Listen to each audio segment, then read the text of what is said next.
Habang buwat-buwat nila Tio ang isa kong pinsan para umuwi dahil bali ang isang braso niya.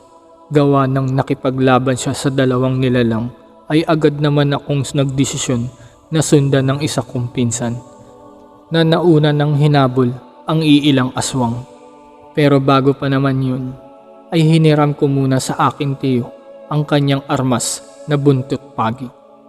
Bago ko maripas ng takbo at ilang minuto lang ang lumipas habang ako'y nananakbo ay natanaw ko mula sa hindi kalayuan ang aking pinsan na nakikipaglaban sa iilang aswang. Kaya naisip ko sa aking sarili na tamang-tama ang tiyempo ko. Ngunit nang papalapit na ako ay kitang-kita ko na nakangiti ito at parang masaya sa kanyang ginagawa. Hindi pa naman ako nakakalapit ay may natanaw akong isang nilalang na kalahating hayop na katulad ng isang kabayo at kalahating tao. Nakatingin sa kanya at parang nakabantay lamang ito. "Manong, nandito na ako," ang sabi ko nang ako'y paparating habang hinihingal at may takot na may kasamang pagdududa habang nakatingin sa mga aswang na parang mahahintulad mo ito sa mukhang isang baboy ramo at isang paniki. "Nongsi, o nasa gilid mo, kontra panasa." Sa Tagalog, "Kuya, sino yang nasa gilid mo? Kalaban ba yan?" Sumagot ang pinsang kong nakangisi at nagsabing ng, "Migona, hehehe. Kaibigan ko yan, huwag ka mag-alala. Ang sa harap mo ang alalahanin mo, Toto." Nang kami ay naghahanda ng para sugudin ang mga aswang, ay bigla kaming natigil sa aming pagsusugod. Ay may nasipat kaming isang tao, oo, taong malaki na matagal ko nang hindi nakikita, ang taong nakaaway ko at dahilan ng pagkabuwang ng kasamahan ng aking ama noong piyesta sa aming lugar. Napahinto kami at sa unang pagkakataon ay doon ko nakita ang aking pinsan na natakot at parang hindi makagalaw sa kanyang nakita.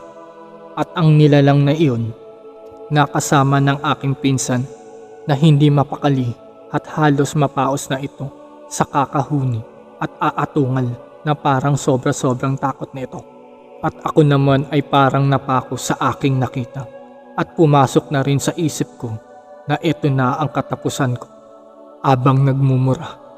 At ang sabi ng pinsan ko, "Hindi ko nasakop ito. Wala tayong laban dyan. Napakataas ng antas ng kanyang presensya." At ako naman ay napa-oo na lang pagkat minsan ako'y natalo na dyan at muntikan ng mapaaga ang kamatayan ko. At bigla na lang nanlaki ang mga mata ko nang sinunggaban ng malaking tao ang isang aswang at pinagpupunit ang katawan nito na parang isang papel lamang. Nagulat kami sa aming nakita at napatanong ako sa aking sarili, sa aking isipan, kung bakit niya pinatay. Parehas lang naman silang aswang. At habang tinititigan ko ito, ay bigla namang sumugod ang isa pa at agad namang itong pinaglalapa ng isang malaking tao, para bang away ng aso at daga. At nang nasipat kong papalapit na sa amin ang malaking taong aswang, habang bumabalik sa kanyang kaanyo ang tao, ay hindi na ako pumalag na tinatanggap na ang aming kamatayan. Sa mga oras na kasi iyon ay kahit anong gawin kong galaw ay halos hindi na sumusunod ang aking katawan na parang kinakadena ako sa sobrang takot na aking nararamdaman. Nang makalapit na ang lalaki ay bigla itong nagsabi ng, "Tok, hindi kayo ang pakay ko. Simula pa ng una ay alam kong ikaw na ang taong nasa ilog at nakita kung paano ko patayin ang isang lalaki. At ikaw din yung taong aking dinumog sa talahiban. Ngunit ginawa ko yun sapagkat ikaw ang aking nakasalubong nung gabing kinuha ko ang bangkay ng lalaki. Ginawa ko yun sapagkat may nalalaman ka, pero gaya ng sinabi ko, hindi kayo ang pakay ko, kundi ang mga aswang na naninirahan dito. Sila lang naman ang umubos sa aking pamilya. Kundi ang mga aswang na naninirahan dito. Sila lang naman ang umubos sa aking pamilya noong ako'y normal na tao pa. Noon, sila ang lahi ng mga aswang na noon ko pang hinahabol at pinapatay para maghiganti para sa aking pamilya. At sadyang nagkataon lang talaga na pinagtagpo tayo ng panahon. Huwag mong iisipin na tinutulungan ko kayo. Huwag mo ding isipin na hindi kita kaaway. Sadyang mabait lang ang panahon. Dahil kaaway nyo ang kaaway ko, hindi ko kayo gagalawin. Tanda ng pasasalamat ko sa inyo. Pero pag natapos na ito, kung magkakasalubong man ulit tayo, at ihanda mo ang iyong sarili. Nang marinig ko ang mga sinabi ng malaking tao, ay dahan-daan nitong lumalayo at naglalaho habang humuhuni ang isang mahinang tunog ng tik-tik. Hanggang dito na lang. Salamat. Ang kwentong ito ay istorya ni Amang. Hindi niya tunay na pangalan. Ito ay istorya ng malaking taong aswang sa kwento ng aking mga unang napahayag. Bali side story ito. Isang araw, ayon sa kwento, may isang pamilyang naninirahan sa liblib na lugar, malayo sa baryo. At ito ang pamilya ni Amang. Napakasimple at tahimik na naninirahan. May mga taniman ito ng mga gulay, kamote, palayan at iba pang pagkakakitaan. Sabi-sabi pa noon, ang isang masipag na tao na si Amang ay taong halos binigay na ang buong pagkatao sa pagtatanim ng kung ano-ano at may maipakain lamang ito sa kanyang pamilya. Pero sadyang mailap ito sa mga tao at iilan lang naman ang kinakausap nito. May nakapagsabi din sa iilan ay isang kasapi daw ito sa samang rebelde. At dati kasi ay punong-puno ng mga rebelde ang lugar ng kanilang kinasakupan. Alos araw-araw itong dumadaan sa mga lugar ng kanilang pinagkakakuwanan ng mga pagkain. Kumbaga, pinagnanakawan nila ito.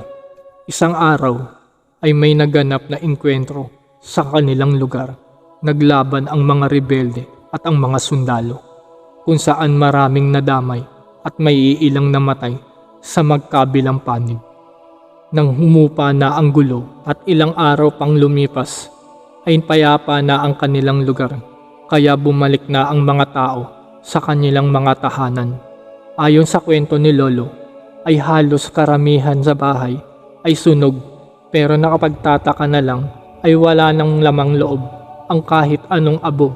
Ay malalaman ito tulad ng mga istak na patay, mga tanim na gulay, mga hayop tulad ng mga manok, kambing, kalabaw at mga baboy na alaga niya.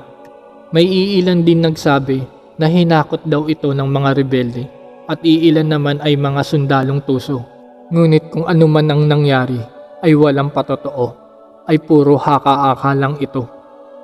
Balik tayo sa kwento ni Amang. Hindi naglaon ay may mga usap-usapan nagkalat.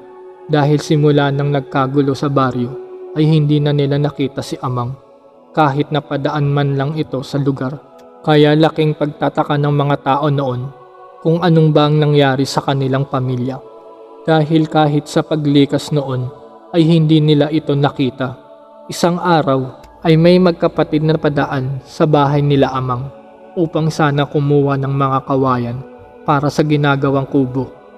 Ngunit nang masipat nila ito ay walang katao-tao at isa pa ay hindi man lang ito nasunog o nadamay sa nasabing labanan. Sa pagtataka at kuryosidad ng magkapatid ay sumilip sila sa loob ng kusina nang nakita nila ang looban at tumambad sa kanilang mga mata ang mga dugong natuyo at nagkalat sa loob ng bahay.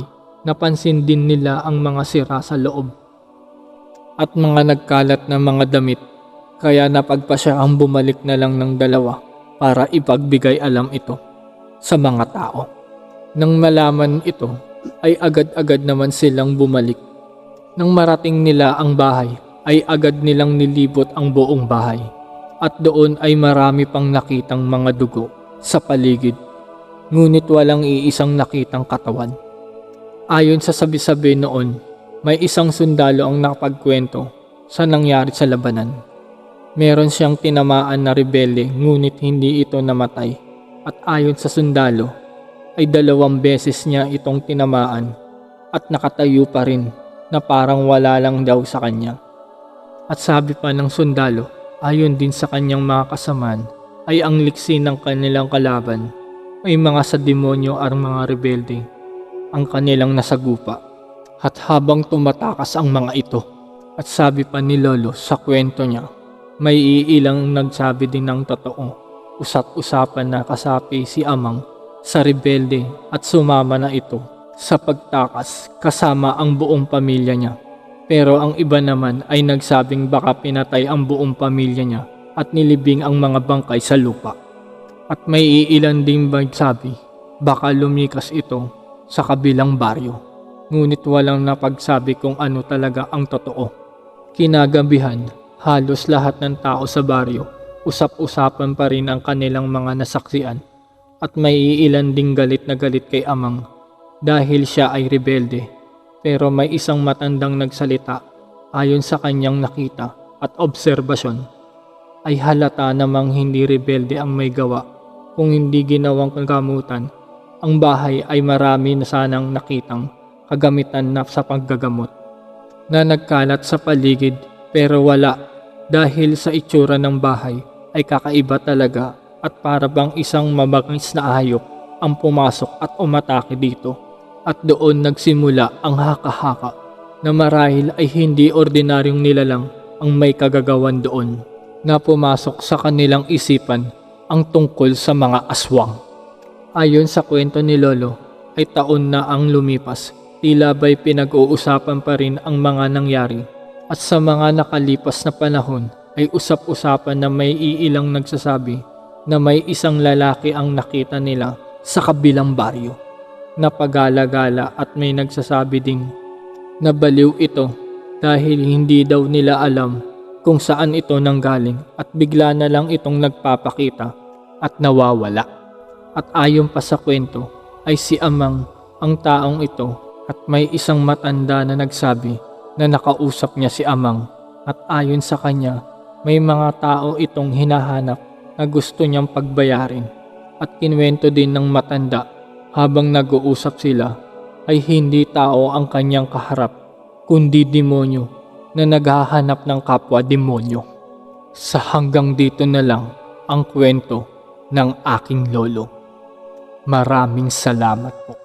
Sana'y magustuhan nyo ang aking kwento. Alright, komento ko sa kwento. Sobrang realistic at lupit ng istoryang ito dahil sa ginawa ng bida at sa pag-atake ng mga aswang sa kanila. Wala na akong masasabi sa sobrang lupit ng istorya nito. Kayo, anong masasabi nyo? I-comment nyo na lang sa baba. Salamat. At para sa mga sumubaybay ng kwentong ito, maraming salamat sa inyo. Hanggang sa muling kwento.